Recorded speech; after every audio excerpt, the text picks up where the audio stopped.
Hello everyone. बहुत ही बढ़िया बात हम लोग सीखने वाले हैं। हम लोगों को पता है कि ग्रेटेस्ट इंटीजर फंक्शन एक ऐसा फंक्शन है जिसमें हम लोग कोई भी वैल्यू रखते हैं हमको इंटीजर आंसर देते हैं।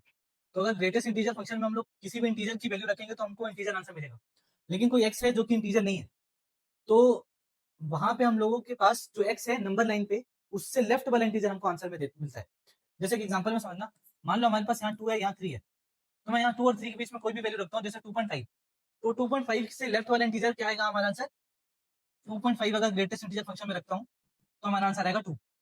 अगर मैं 2.2 रखता हूं तो भी मेरा आंसर आएगा 2, क्योंकि इसके लेफ्ट वाला integer is the answer of greatest integer function.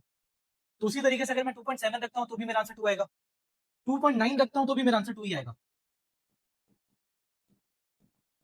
अब इसी लॉजिक से हमको लगता है कि अच्छा ठीक है, तो 2.9 रखने पे भी अगर आंसर 2 आ रहा है तो 2.99 रखेंगे तो भी आंसर 2 आएगा। वेरी करेक्ट, सही बात है। लेकिन अगर मैं यहाँ पे 2.9 बार रखता हूँ, 2.9 बार, तो फिर इसका आंसर 2 आना ये गलत हो जाएगा। तो फिर इसका आंसर 2 नहीं आता है।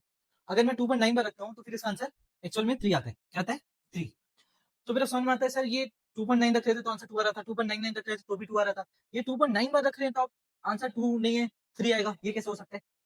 तो समझने की कोशिश करना, एक्चुअल में 2.9 bar is not 2.99999, it is exactly 3। 2.9 बार को हम लोग लिखते हैं 2.99999, बट वो एग्जैक्टली 3 है। तो सर आप कैसे बोल सकते हो कि 2.9 बार 3 के बराबर होता है? ध्यान समझना, 2.9 बार इज इक्वल टू 2.9999 ऐसे मल्टीपल टाइम 999 है। एक्चुअल में 2.9 बार इज इक्वल टू 3 होता है, तो मतलब ये दोनों बराबर है। और अगर ये दोनों बराबर है तो हम लोगों के पास एक क्वेश्चन आता है कि हम दो नंबर को बराबर कब बोलते हैं? When we say the two numbers are equal. तो दो नंबर को बराबर बोलने के लिए हम ये बोल सकते हैं कि जब हमारे पास कोई नंबर ए है, दूसरा नंबर बी है, वो दोनों बराबर तभी होंगे जब हम उन दोनों के बीच में कोई तीसरा नंबर नहीं बता सकते कि इन दोनों के बीच में कोई एक नंबर आएगा। तो 2.99999 एंड 3 के बीच में मैं नहीं बता सकता कि कौन सा नंबर आने वाला है।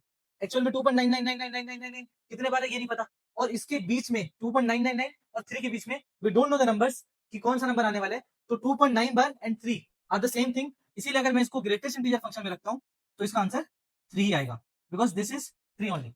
और हमारा ग्रेटेस्ट इंटीजर फंक्शन, ये इसको हम लोग बॉक्स ऑफ एक्स भी बोलते हैं एंड स्टेयर फंक्शन भी बोला जाता है। Thank you.